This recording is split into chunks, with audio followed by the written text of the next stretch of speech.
श्री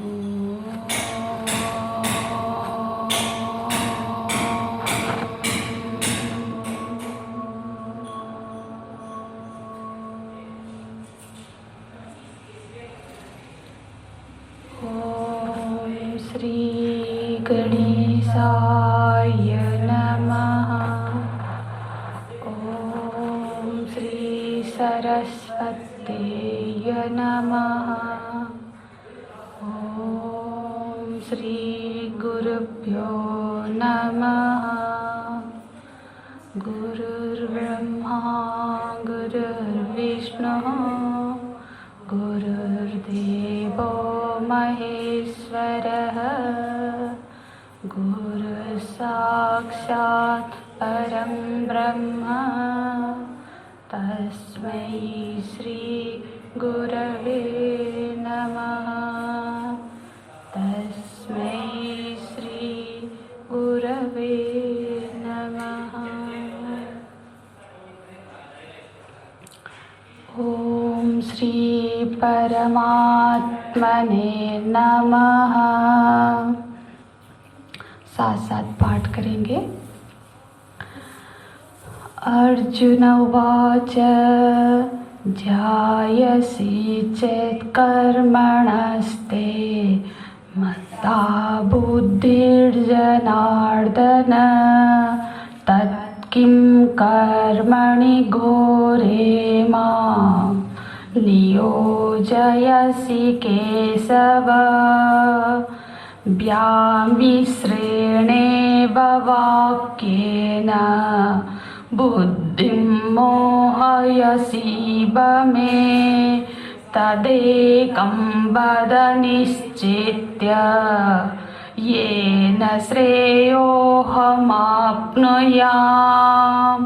श्रीभगवानुवाच लोकेऽस्मिन् द्विविधा निष्ठा पुरा प्रोक्ता मया नघ।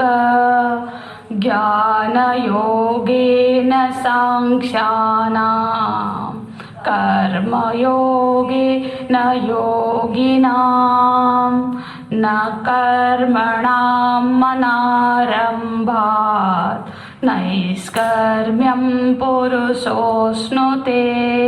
न च सन्न्यसनादेव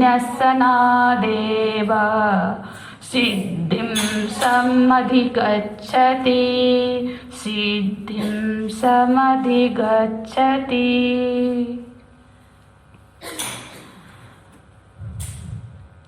अर्जुन जी के प्रश्न के संदर्भ में जो पहला उत्तर है वो ये है कि शास्त्र के विचार में, शास्त्र में कोई भी संशय, कोई भी मिश्रित वाक्य नहीं है।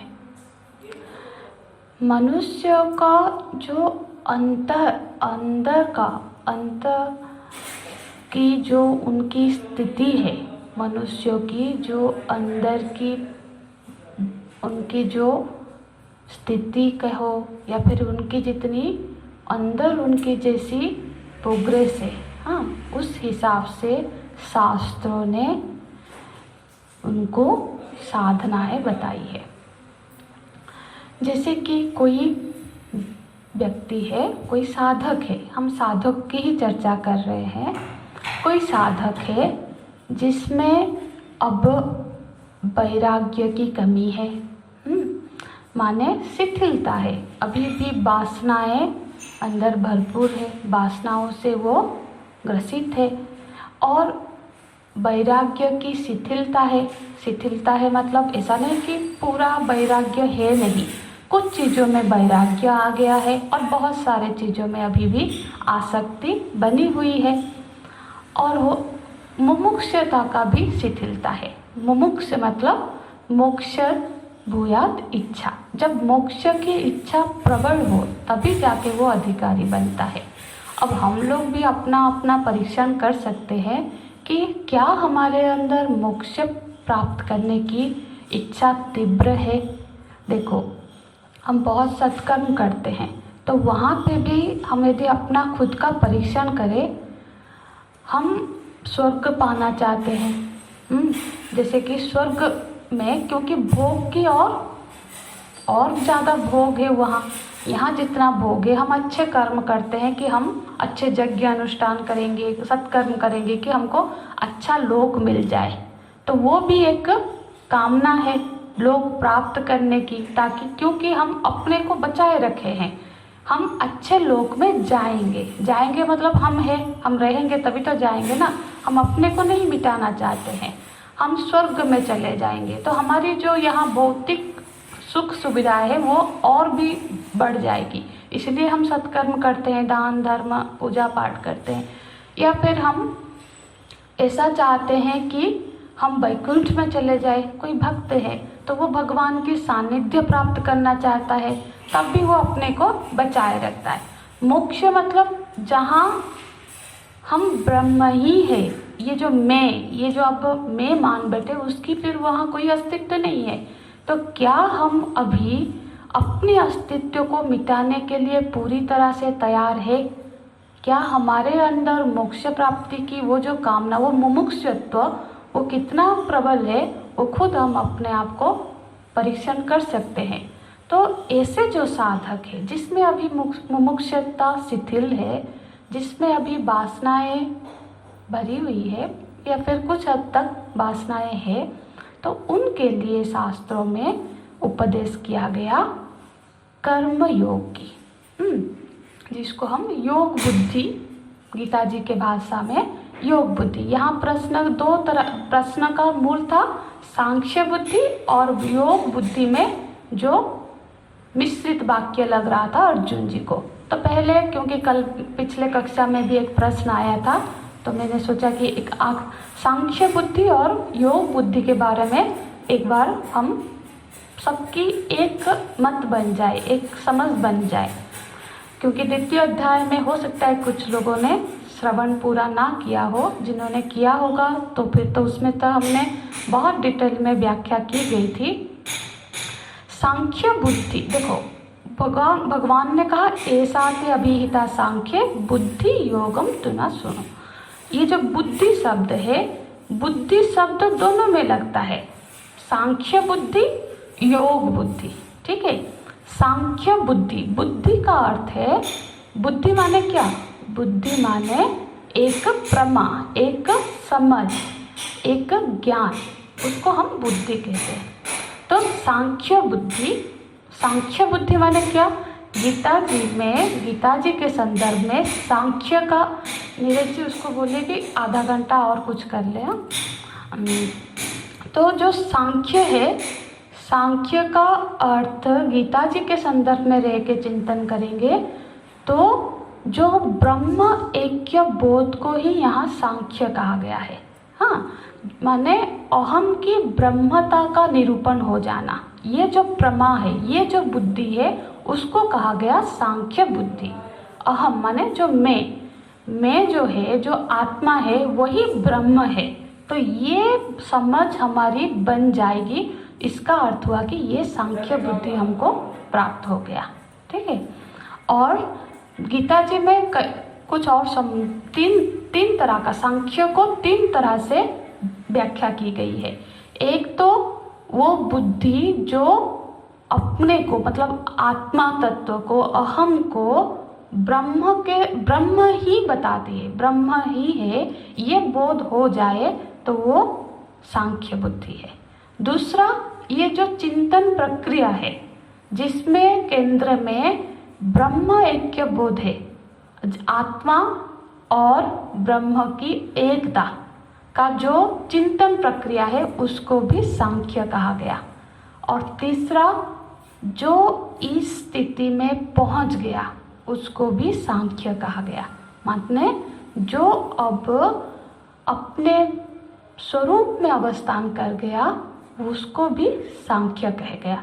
तो सांख्य बुद्धि, इसके अंतर्गत ये सारी चीज़ें आती है। वो बुद्धि, वो समझ, वो बोध जिसको प्राप्त हो गया है, वो बोध को भी सांख्य कहा गया, जिसको प्राप्त हो गया है उसको भी सांख्य कहा गया, और जो उस ब्रह्म के इर्द गिर्द जिसका चिंतन का प्रक्रिया चल रहा है वो भी उस प्रोसेस को भी सांख्य कहा गया। तो ये तो सांख्य है। हाँ, और उस सांख्य स्थिति को प्राप्त करने के लिए जो साधना बताई गई उसको कहा गया योग। योग माने कर्म योग। हाँ, योग बुद्धि ये बताया गया, मतलब वो बुद्धि, वो समझ जो उस तक पहुंचा दे, उस स्थिति तक पहुंचा दे, उस लक्ष्य तक, सांख्य बुद्धि तक पहुंचाने के लिए जो साधन रूप बुद्धि है। माने योग बुद्धि को यदि अति सरलता से हम बुझे तो ईश्वर अर्पित बुद्धि। हम जो अभी भी वो कर्तृत्व में है, कर्म कर रहा है, पर वो कर्म अभी वो ईश्वर प्रीत्यर्थ है, भगवान के लिए कर रहा है। हाँ, भगवत समर्पित होके कर रहा है, तब जाके वो कर्म बनता है योग, कर्म योग। ठीक है, हर कर्म को हम कर्म योग के कैटेगरी में नहीं लाएंगे। जैसे हम अपना दिनचर्या कर रहे हैं, वो हम नहीं कह सकते कि हम कर्म योगी हैं, क्योंकि हम खाना बना रहे हैं, हम खा रहे हैं, वो सब तो कार्य है जो हम अपनी जीवन निर्वाह के लिए कर रहे, बिजनेस कर रहे हैं, नौकरी कर रहे हैं। नहीं, जब वो योग, कर्म योग तब बन जाएगा जब वो ईश्वर अर्पित हो जाएगा। तो यहाँ तो जो ये दोनों का भेद थोड़ा सा क्लियर हो गया, जिसका बेसिस पे हम ये पूरा अध्याय चिंतन करेंगे। क्योंकि जो अभी साधारण जो कैटेगरी है, अभी हम सिर्फ जो चिंतन हो रहा है गीता जी में सिर्फ साधक के लिए है, जो बिल्कुल साधारण धरातल है, विषयासक्त जो विषयों के इर्द गिर्द जो मनुष्य है, उनकी यहाँ कोई चर्चा हो नहीं रही है। तो हम कभी कभी कंफ्यूजन हो जाते हैं, क्योंकि हम उनको उस लेवल पे बिठाकर सोचने लग जाते हैं। यहाँ तो देखो, मार्ग किसको बताया जाएगा? जो चलना चाहता है, चल रहा है, जिसका कोई लक्ष्य है, जहाँ वो पहुँचना चाहता है, तभी तो किसी को मार्ग बताया जाएगा, रास्ता बताया जाएगा। जो जहाँ बैठा है वहीं बैठा रहना चाहता है, वहीं बैठ के वो खुश है, तो उसको मार्ग क्यों बताया जाएगा? तो जो विषय में अभी कमा रहे हैं, खा रहे हैं, ये एंजॉय कर रहे हैं, संपत्ति बना रहे हैं, धन बना रहे हैं, बच्चे पाल रहे हैं, तो वो तो उसी बैठे हुए हैं, वो तो अभी कहीं ना जाना चाहते हैं ना पहुंचना चाहते हैं। तो उनको मार्ग का उपदेश कोई क्यों करेगा? मार्ग का उपदेश उसको किया जाएगा जो अभी पहुंचना चाहता है, जो जाना चाहता है, उसके लिए है। ये साधकों के लिए है ना। योग बुद्धि का भी जो उपदेश है वो भी उस साधक के लिए है जो उस लक्ष्य तक पहुंचना चाहता है, पर अभी जहाँ से जाना चाहता है वहाँ से भी उसका पूरा वैराग्य नहीं हुआ है, उससे भी उसकी पूरी आसक्ति टूटी नहीं है। उसके लिए उपदेश है कर्म योग का। उसको बोला जाता है कि तुम कर्म करो, क्योंकि कर्म का करते करते, सत्कर्म करते करते, योग बुद्धि से कर्म करते करते जो वासनाएं है अंदर वो क्षीण होगी। तो इसी वजह से उसको इसका उपदेश दिया गया। और जब अंतःकरण ऐसी स्थिति में पहुंच जाएगी कि अब वो बिल्कुल शुद्ध हो गया है, अंतःकरण वासनाओं से निर्मुक्त, मतलब वैराग्य की स्थिति आ गई, तो फिर वो आसानी से फिर सांख्य योग को धारण कर लेता है। तो ये तो दो विभाग शास्त्रों में बिल्कुल सटीक रूप में बिल्कुल भेद करके दोनों विभाग बताए गए हैं। तो कोई मिश्रित वाक्य तो है ही नहीं। ये रहा पहला प्रश्न का उत्तर रहा अर्जुन जी का। तो अभी आगे हालांकि भगवान यही चाहते हैं कि सभी अर्जुन भी उस सांख्य योग तक, उस स्थिति तक पहुँचे, पर उस स्थिति तक पहुँचने के लिए ही उसको कर्म में नियुक्त होने का उपदेश दिया जा रहा है। क्योंकि जब तक वो अपने स्वकर्म में, स्वधर्म में, सत्कर्म में, कर्म योग में प्रवृत्त नहीं होंगे, तब तक वो उसकी अधिकारित्व प्राप्त नहीं कर सकते। तो इसीलिए जो अर्जुन जी बोल रहे हैं कि तत्किं घोरे कर्माणि नियोजयसि, उसका ये अर्थ हुआ क्योंकि कर्म करते करते, आसक्ति रहित कर्म करते होते स्वधर्म का पालन करते करते उनके अंतःकरण में ऐसी स्थिति पहुंच जाएगी, ऐसी स्थिति बनेगी जो कि उनको फिर सांख्य योग में श्रेय के मार्ग में ले जाएगा। तो आगे के श्लोक को हम देखेंगे। यहाँ भगवान बोल रहे हैं कि न कर्मणाम अनारंभात, हाँ, न कर्मणाम अनारंभात मतलब कर्म का आरंभ किए बिना, कर्म का आरंभ किए बिना क्या होगा, पुरुष नैष्कर्म्यम न अश्नुते, वो जो पहले का न फिर यहाँ आ जाएगा, कर्मणाम अनारंभात पुरुषः नैष्कर्म्यम न अश्नुते, ऐसे अन्वय करके पढ़ेंगे तो हमको शब्द अच्छे से समझ में आएगा। तो कर्मणाम अनारंभात नैष्कर्म्यम पुरुषः न अश्नुते, पुरुष मतलब कौन, वो साधक, हाँ, जो साधना कर रहा है, जो पहुंचने का प्रयास कर रहा है, वो व्यक्ति, वो साधक नैष्कर्म्यम न अश्नुते, नैष्कर्म्य स्थिति को नहीं प्राप्त कर सकता। कब प्राप्त नहीं कर सकता, कर्मणाम अनारंभात, अनारंभात मतलब आरंभ किए बिना, कर्म का आरंभ किए बिना वो साधक नैष्कर्म्य की स्थिति को नहीं पहुंच सकता। ठीक है, तो यहाँ पे नैष्कर्म्य का अर्थ क्या है, नैष्कर्म्य की स्थिति मतलब जिस स्थिति को द्वितीय अध्याय में ब्राह्मी स्थिति कहा गया, हाँ, जो ब्राह्मी स्थिति है जिसको वहाँ आत्मन्येव आत्मना तुष्टः कहा गया, उस स्थिति को यहाँ पे नैष्कर्म्य की स्थिति कहा जा रहा है। नैष्कर्म्य का यदि सीधा हिंदी में अर्थ करें तो फिर वो क्या बनेगा, नैष्कर्म्य का यदि हिंदी में सीधा अर्थ करें तो कर्म का जहाँ आत्यंतिक अभाव है, कर्म की अभाव की स्थिति को हम कहेंगे नैष्कर्म्य, मतलब कर्म वहाँ है नहीं। अब कर्म के अभाव की स्थिति कहाँ हो सकती है, थोड़ा विचार यदि करें, कहाँ ऐसा है जहाँ कर्म का अभाव है, जहाँ कर्तृत्व भोक्तृत्व का अभाव होगा वहीं पे कर्म का अभाव हो सकता है। अब विचार करिए, कर्तृत्व भोक्तृत्व है तो फिर कर्म का अभाव नहीं हो सकता। तो भोक्तृत्व का क्या अर्थ हुआ, भोग की इच्छा, और भोग की इच्छा, भोक्तृत्व मतलब इच्छा, हाँ, जहाँ तक इच्छा है, अब कोई इच्छा है भोग करने का तो फिर क्या करेगा, वो कर्म कराएगा, कर्म में लगाएगा। तो कर्तृत्व तो एक स्थिति है, असल में भोक्तृत्व से पीछे ही कर्तृत्व आती है। जब तक इच्छा कोई नहीं होगा तब तक कोई कुछ कर्म नहीं करेगा। हम कोई भी कर्म करते हैं कुछ प्राप्त करने के लिए करते हैं, मतलब कोई मूर्ख से मूर्ख व्यक्ति भी बिना कोई प्रयोजन के कर्म तो करेगा नहीं। कुछ यदि पाना ही नहीं होगा, यहाँ से वहाँ पे जाएगा तो कोई उद्देश्य से ही जाएगा, है ना। तो बिना कोई भी प्रयोजन के, बिना इच्छा के, बिना भोग की इच्छा के कोई भी कर्म में प्रवृत्त नहीं होता है। तो जो ये जो कर्तृत्व कहाँ से आया, इच्छा से आया, भोक्तृत्व से आया। भोग की इच्छा होगा तो फिर वो इच्छा आपको बैठने नहीं देगी, वो उसको प्राप्त कराने तक हमको दौड़ाएगी। छोटा सा भी इच्छा हो गया, कह रहे अभी चाय पीते हैं, तब भी यदि मन में इच्छा जाग गया तो फिर आप भागोगे, अरे चीनी नहीं है, तो फिर कहीं फ़ोन करोगे कि बुला, मतलब वो बैठने नहीं देगा। ऐसा भी नहीं है कि आप उसको छोड़ दोगे, इच्छा है मतलब वो आपको जब तक आपको उसका पूरा करके ना दोगे वो आपको उसके पीछे लगाए रखेगा।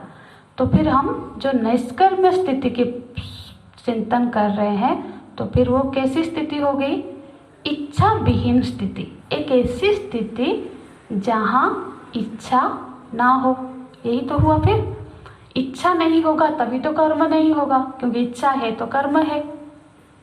समझ में आ रहा, हाँ। तो इच्छा है तो वो हमको भोक्तृत्व है, भोक्तृत्व है तो कर्तृत्व है, और कर्तृत्व है तो नैष्काम की स्थिति नहीं हो सकती, कर्म की त्याग की स्थिति तो हो ही नहीं सकती।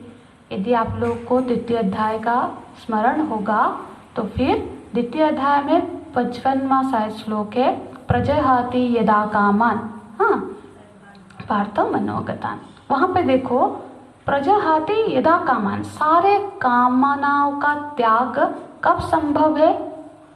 आत्मन्नेव आत्मना तुष्टः। वहाँ पर हमने इसके बारे में चर्चा की हुई थी।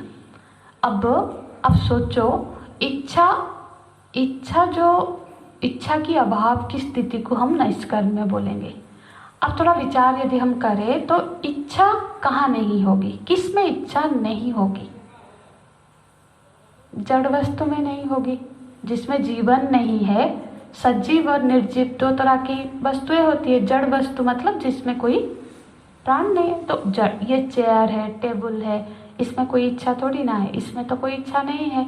तो एक तो इच्छा ना होने की स्थिति जड़ में है, पर उपदेश तो जड़ के लिए नहीं है, चेतन के लिए है।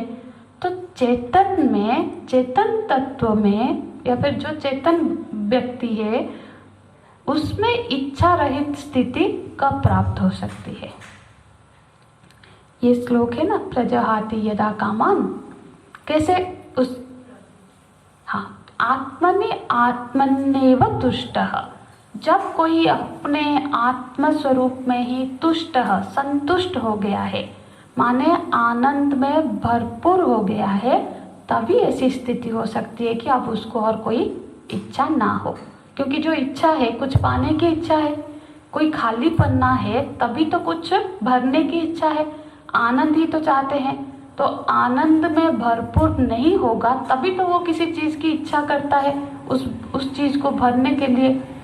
तो एक ही स्थिति में इच्छा रहित स्थिति हो सकती है, यदि हम आनंद से भरपूर हो गए तब जाके और किसी चीज़ की इच्छा नहीं होगी, है ना।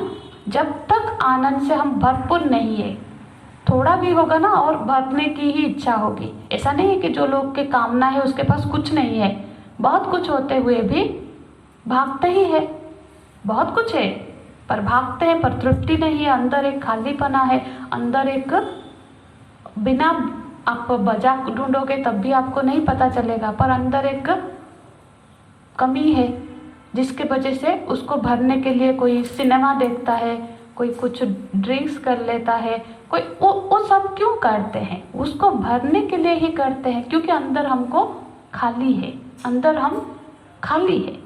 तो जब तक खाली रहेंगे तब तक इच्छा रहेगा, तभी इच्छा नहीं होगा जब हम भरे हुए होंगे, है ना। तो फिर एक ही स्थिति में इच्छा रहित हो सकती है, नैष्कर्म्य की स्थिति हो सकती है, जब ये चीज़ हमारे जीवन में घट जाएगी। आत्मना आत्मन्नेव तुष्टः, जो अपने स्वरूप में, अपने आत्म स्वरूप में संतुष्ट हो जाएगा, वो ही बाहर भागना बंद करेगा। अंदर खालीपना है ना, जब अंदर ही भर जाएगा, अंदर यदि पूर्णता होगी, आनंद से पूर्ण होगा, तो फिर वो बाहर खुशियाँ क्यों ढूंढेगा? बाहर हम तब तक खुशियाँ ढूंढ रहे हैं, किसी चीज़ में, किसी व्यक्ति में, किसी स्थान में बदल रहे हैं। यहाँ अच्छा नहीं लग रहा है, चलो जगह बदल के देखते हैं, वहाँ पे भी वही जाएंगे तो हमारा वही खालीपन है ना। जगह बदलने से थोड़ी ना कुछ बदला, कुछ और चीज़ें जोड़ देते हैं। हमको शायद ये चीज़ें हमारे पास नहीं है, वो मिल जाए तो हम खुश हो जाएंगे, तो चीज़ें खरीदने की कोशिश करते हैं, खरीदने के लिए पैसा कमाते हैं, है ना।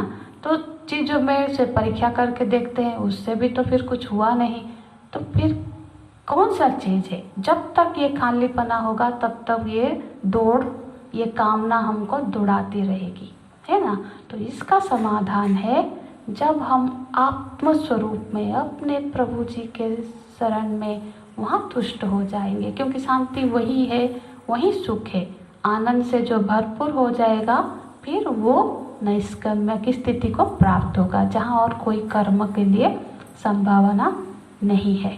ठीक है, तो ये नैष्कर्म्य यदि समझ में आ जाएगा तो ये मंत्र, ये श्लोक हमको समझ में आएगा। तो भगवान क्या बोल रहे हैं? न कर्मणाम अनारंभान, कर्म के आरंभ किए बगैर यदि हम ऐसा सोचे नैष्कर्म्य का अर्थ क्या हमने समझा, कर्म की अभाव, कोई काम नहीं है। तो फिर कोई ऐसा सोच सकता है कि मैं कोई प्रोजेक्ट ही नहीं लूँगा, कोई काम ही नहीं लूँगा, तो फिर तो कर्म का अभाव हो गया, क्योंकि हम तो कर्म के अभाव की स्थिति को चाहते हैं। मतलब हम कोई काम लेंगे ही नहीं, कोई भी सेवा नहीं लिए, कोई भी कार्य में हम अभी प्रवृत्त नहीं होंगे, तब तो फिर हमको लगेगा कि हम तो निष्काम भाव में ये नहीं, जो नैष्कर्म्य भाव में स्थित हो जाएंगे। तो भगवान तो बोल रहे कर्म न कर्मणा मनारंभात, यदि कर्म का आरंभ ही नहीं करोगे तो फिर तुम नैष्कर्म्य को प्राप्ति नहीं कर पाओगे। पर हमको तो लगता है कर्म का आरंभ नहीं करेंगे तो अच्छा है ना, शांति है, हम तो फिर कर्म विहीन स्थिति को ही पहुंच गए। तो फिर तो हम यही चाहते हैं कि अरे हम, तो फिर कोई पूछ सकता है ठीक है, कुछ काम जो तुम्हारा ऑलरेडी कर्तव्य है, जो सारा शुरू कर दिया है, उसको छोड़ देंगे। अब वो तो हमारे हाथ में है, हम छोड़ देंगे, जो गृहस्थी है या जो भी सेवा है, जो भी कार्य है, इसको छोड़ देंगे तो फिर शांति मिल जाएगी, फिर कर्म जो नैष्कर्म्य की स्थिति में पहुंच जाएंगे। तो भगवान बोलते हैं, नीचे का पंक्ति देखेंगे, न च संन्यासात् एव, न च संन्यासनात् देव, ना ही तुम कर्म से संन्यास ले लोगे। यहाँ संन्यास का अर्थ है त्याग कर लेगा, मतलब जो कर्म, जो कर्तव्य तुम्हारे पास हाथ में अभी है, उसको यदि छोड़ देंगे, क्योंकि छोड़ दोगे तब भी तुम्हें नैष्कर्म्य की प्राप्ति नहीं होगी। तो दोनों का ही भगवान ने निषेध कर दिया। यदि कर्म का आरंभ नहीं करोगे तब भी तुम नैष्कर्म्य स्थिति को, मतलब कर्म रहित वो जो स्थिति को, वो जो ब्राह्मी स्थिति को प्राप्त नहीं हो सकते। और जो तुम्हारे कर्तव्य कर्म है उसको यदि छोड़ के चले गए, छोड़ दिया, तो फिर तुम तब भी निष्कर्म की स्थिति को प्राप्त नहीं होगे। तो फिर क्या करें? अब ये देखो, यहाँ पे हमको समझना है, ये जो संन्यास जो लिखा है, ये आश्रम वाला संन्यास नहीं है, ये त्याग को संन्यास कहते हैं। यहाँ संन्यास आश्रम में प्रवेश को निषेध नहीं कहा गया है। देखो, संन्यास एक आश्रम है, जैसे ब्रह्मचारी, फिर गृहस्थ, फिर वानप्रस्थ, फिर संन्यास। हमारे सनातन धर्म में ये 4 आश्रम का वर्णन है। इसी का सबको, इस आश्रमों में कोई ब्रह्मचारी से सीधा संन्यास हो सकता है यदि उसकी अंदर की ऐसी स्थिति हो गई। नहीं हुई है अभी भी वासनाएं, कामना है, तो फिर उसको शास्त्र बोलते हैं कि तुम गृहस्थ आश्रम में प्रवेश करो, पर एक समय पर निकलने के लिए प्रवेश करो, प्रवेश करके वहाँ ठहरने के लिए नहीं। इसीलिए फिर वानप्रस्थ मतलब जब 50 लग गया ना, 51 लग गया उसमें, तब सोच लो कि हमारी वानप्रस्थ की 25 साल की ये गृहस्थ की होनी चाहिए। अब तो वो 75-50 साल भी हो जाता है, तब भी किसी को वानप्रस्थ का याद नहीं आता है।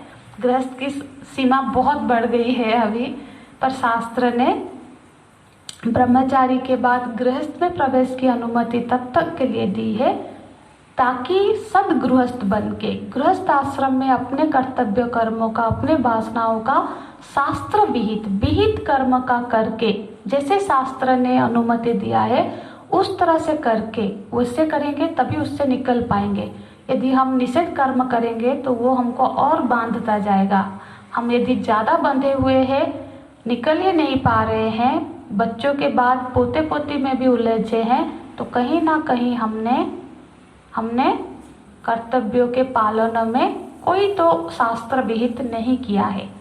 नहीं तो क्या होता है ना, शास्त्र बांधने के लिए नहीं बताते, निकलने का मार्ग ही बताते। कर्तव्य करके फिर उससे ऊपर की तरफ निकलना है, एक तले पर फैलना नहीं है। हाँ, पहले 2 थे, फिर 5 हो गए, फिर 10 हो गए, वो फैलाव के लिए का नहीं है, उससे निकलने का मार्ग है। तो मोस्टली आध्यात्मिक में क्या होता है, बोलते हैं कि हम सब छोड़ देंगे। अब आध्यात्मिक मार्ग में यही समझ बनी है कि किसी ने संन्यास ले लिया, मतलब उसने गृहस्थी सारा छोड़ लिया और हम संन्यास बन जाएंगे, सारा काम छोड़ के कहीं एक कुटिया बना के फिर अपना सीधे सांख्य का अभ्यास करेंगे, ज्ञान मार्ग चले जाएंगे। तो ये उसका यहाँ निषेध है। संन्यास मतलब सम्यक न्यासः संन्यासः, जो अच्छी तरह से न्यास त्याग कर लेता है, निवृत्ति लेता है। अच्छी तरह से मतलब जो हमारे कर्तव्य कर्म को छोड़ के नहीं। अब राजा लोग पूरे ऐश्वर्य की चरम सीमा पर पहुंचकर फिर सब अपने पुत्रों को छोड़ के अच्छी तरह से राज्य का व्यवस्था करवा के फिर संन्यास आश्रम लेते थे। अच्छी तरह से मतलब जो पिछला है उसको सजाड़ के संभाल के उससे निवृत्त होके फिर दूसरे आश्रम में प्रवेश करना है। छोड़ने का तो कहीं पे सनातन धर्म में छोड़ने की बात है ही नहीं। अब कोई यदि हमारे गुरुकुल में भी गुरुदेव भी छोड़ने का जो इंटरव्यू प्रोसेस होता है ना, यदि कोई गृहस्थ आश्रमी है तो जब तक उसके जो पार्टनर है वो यदि परमिशन नहीं देंगे तब तक वो सिद्धवाड़ी में पढ़ने नहीं जा सकते। तो उस छोड़ने की आने की अनुमति नहीं है। सम्यक उसको संभाल के यदि सब कर्तव्य से निवृत्त हो चुके हो तो आ सकते हो। पत्नी नहीं आना चाहती, पत्नी को उसकी पूरी व्यवस्था करवा के यदि आ सकते हो तभी आ सकते हो। तो उसका नाम है संन्यास। और संन्यास लेने का अर्थ कर्म त्याग तो कहीं नहीं है। आप यदि शास्त्रों में देखेंगे, यदि भागवत भी हम लोग पाठ करते हैं, भागवत में तो संन्यास आश्रम में इतना कठोर आश्रम है, कितने कर्मों का विधान है वहाँ। ऐसा बहुत बहुत मुश्किल आश्रम है संन्यास आश्रम। वहाँ तो आप एक बार खाओगे, कोई भोजन नहीं पका सकते, बहुत सारे नियम हैं। बस ये है कि एक आश्रम के कर्म दूसरे आश्रम के कर्म में भिन्नता होती है, पर ऐसा नहीं कि वहाँ कर्म है ही नहीं। अब कोई ब्रह्मचारी है तो ब्रह्मचारी का अपना साधना का कर्म है, वो तो कर्म निवृत्ति का मार्ग नहीं है। बस वो कर्म का रूप बदल गया। अब वो दुकान में करके नहीं बैठेगा, पैसा कमाने के लिए नहीं करेगा, पर उसको शास्त्र की सेवा करती है ना। और अब उसको अपनी जो दिनचर्या है उसको शास्त्र विधि में करना है। तो कर्म तो हर कहीं है। वानप्रस्थी में भी बड़े कठोर कर्म है, फिर संन्यास लिया तो कर्म है। तो कर्म त्याग की चर्चा कहीं नहीं है। तो यहाँ पे जो संन्यास की बात करते हैं भगवान, कि कर्म को त्याग कर देने पर, छोड़ देने पर नैष्कर्म्य कर्म मतलब उस स्थिति को प्राप्त हो जाओगे, ये नहीं होगा, है ना। ऐसा होगा तो अब जो 10 साल का 9 साल का बच्चा हो गया तो उसको फिर जनेऊ संस्कार होता है, उसका व्रतोपनयन होता है। तो उसको व्रत मतलब ये धारण किया जाता है, चोटी रखा जाता है। तो एक बच्चे ने कहा कि अरे आगे चल के तो मुझे सन्यासी बनना है, तो अभी क्यों फिर इसमें मुझे ये जनेऊ। सन्यास जब होता है तो वो चोटी और वो जो ये उसको काट दिया जाता है, उसका ना मतलब उसको फिर त्याग कर देना पड़ता है। तो आगे चल के जब मुझे त्याग ही करना है तो आज क्यों ये पहना रहे हो। तो ऐसे ही प्रश्न हो गया ना। बच्चे को पहनाया गया कि तुम अब इससे दीक्षित होके इस मुताबिक शास्त्र सम्मत कर्म करते करते एक दिन उस चीज़ तक पहुंचोगे कि तुम ये सब से भी निवृत्ति ले लो। हाँ, यही उद्देश्य होता है। इसलिए तो कोई कर्म का आरंभ ही नहीं करेंगे। तो ये भगवान बोलते हैं कि कोई कर्म का आरंभ ही नहीं करेगा तो वो उस स्थिति को नहीं पहुंच सकता। इसका अर्थ ये है कि जब हम कर्म का आरंभ का अर्थ क्या है, मतलब हमारे अंदर अभी जो वासनाएं हैं, जो संस्कार है, जब हम कर्म का निर्वाह करेंगे, भगवत अर्पित कर्म करेंगे, तब ये वासनाएं क्षय होती रहेगी। तब जाके हम उस स्थिति तक पहुँचेंगे। ऐसी अधिकारित्व तो हमारे अंदर आएगी कि हम फिर उस ज्ञान को धारण कर सके। ये जो आत्मन तुष्ट, ये स्थिति को हम प्राप्त कर सके, है ना। अब बिना उसके वो प्राप्ति नहीं होगी, क्योंकि ये जो सांख्य बुद्धि है ना, ये जो ब्रह्म ऐक्य की बुद्धि है, सांख्य बुद्धि है, उसको प्राप्त करने के लिए ज़्यादा समय नहीं लगता है।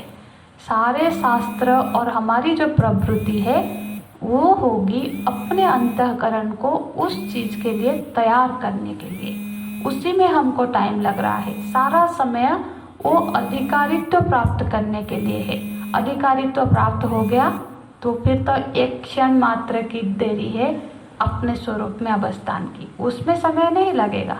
जैसे एक कथा हमने सुनी थी कि एक व्यक्ति फिर थोड़ा सा वैरागी हो गया और आके फिर एक गुरुजी के पास गया, बोला कि मुझे आप कुछ उपदेश करिए मुझे। तो उन्होंने कहा तत्त्वमसि, तुम ही वही हो, या फिर अहम ब्रह्मास्मि, एक महावाक्य बोला। ये क्या है? मैं वही हूँ, मैं ही ब्रह्म हूँ। कुछ तो समझ नहीं, मुझे तो कुछ समझ में नहीं आया। तो बोले ठीक है, तुम जाओ यहाँ गौशाला में 2 साल काम करो, 1 साल के बाद 2 साल के बाद तुम आना। फिर आया, फिर गुरुजी ने वही उपदेश किया, फिर भी कुछ समझ में नहीं आया। बोले कि तो फिर जाओ और 3 साल सेवा करो। तो कुछ और सेवा दिया, वो सेवा किया। इस तरह से 10-20 साल हो गए, वही उपदेश देते रहे और वो फिर से उसको भेजते रहे कि तुम करके आओ। फिर एक बार वो 20 साल हो गया और आया, वही उपदेश दिए। तो उसने कहा हाँ गुरुजी, मुझे अब ये बोध हो गया। तो बात वही है, जहाँ पे भी जाओ, शास्त्र के शरण पे जाओ, गुरु के, बात तो वही है कि हम ब्रह्म है। पर कमी कहाँ हो रही है, देरी कहाँ हो रही है?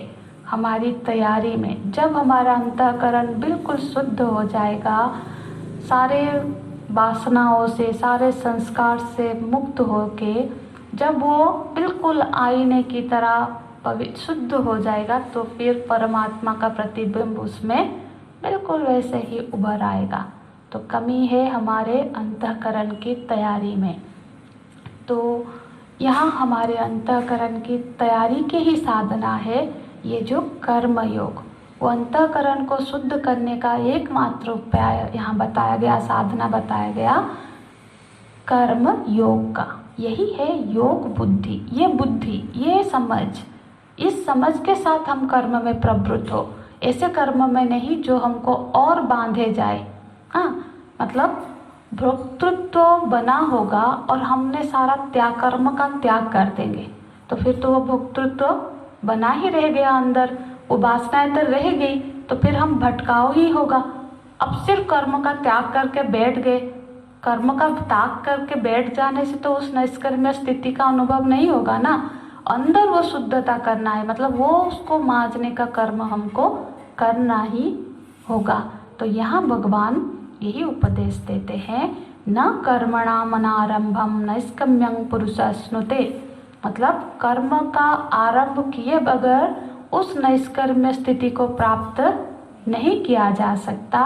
न च संन्यासनादेवं सिद्धिं समधिगच्छति।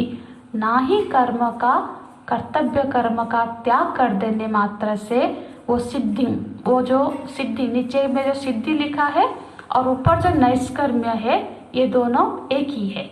ऊपर नैष्कर्म्य बोला गया है, नीचे उसी नैष्कर्म्य को सिद्धि के रूप में व्यक्त किया गया। सिद्धिम समधि गच्छति, समाधि नहीं है, समाधि, समाधि गच्छति मतलब प्राप्त नहीं हो सकता। तो दोनों का निषेध है कि कर्म का यदि हम आरंभ ही नहीं करें, या फिर जो सारे कर्तव्य कर्म हमको मिले हुए हैं उसका त्याग ही कर दे, तो दोनों स्थिति में ही हम नैष्कर्म्य स्थिति को प्राप्त नहीं कर सकते। तो इसीलिए भगवान अर्जुन जी को भी उपदेश देते हैं कि तुम आज जो तुम्हारा धरातल है, तुम बिल्कुल वासना रहित नहीं हो, तुम्हारे अंदर अभी भी वो सारी वासनाएं, आसक्तियां हैं। तो तुम एक काम करो, अपने स्वधर्म का पालन करो, और अपने स्वधर्म का पालन वो भी मुझे अर्पित करके, मैं अर्पित, मेरे ईश्वर परायण होके तुम फल की इच्छा ना करते हो, बस मेरे परायण होके तुम अपने कर्तव्य कर्मों का पालन करो। उससे तुम्हारे अंदर की जो सारी कामनाएं हैं, वासनाएं हैं, वो नाश होगी और फिर तुम श्रेय के मार्ग के अधिकारी बनोगे। तब तुम सांख्य बुद्धि को धारण कर पाओगे। तो ये इस श्लोक का अर्थ है। हमको श्लोक के सारे शब्द समझ में आना चाहिए। तो इसके साथ हम ये श्लोक के बाद आगे का श्लोक को आगे की कक्षा में देखेंगे। और एक बार सारे श्लोकों का फिर से साथ साथ पाठ करते हैं। ओम श्री परमात्मने नमः। अथ तृतीयोऽध्यायः। अर्जुन उवाच जायसी चेत कर्मणस्ते हता बुद्धिर्जनार्दन किं कर्मणि घोरे मां नियोजयसि केशव। व्यामिश्रेणेव वाक्येन बुद्धिं मोहयसीव मे। तदेकं वद निश्चित्य येन श्रेयोऽहमाप्नुयाम्। श्रीभगवानुवाच लोकेऽस्मिन् द्विविधा निष्ठा पुरा प्रोक्ता मया नघ।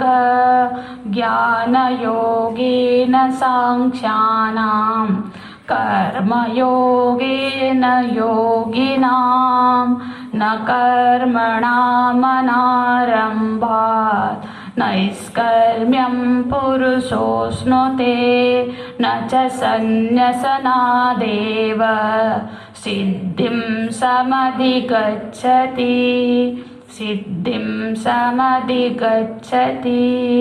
ओम श्री कृष्ण चरणारविंदाय समर्पयामि।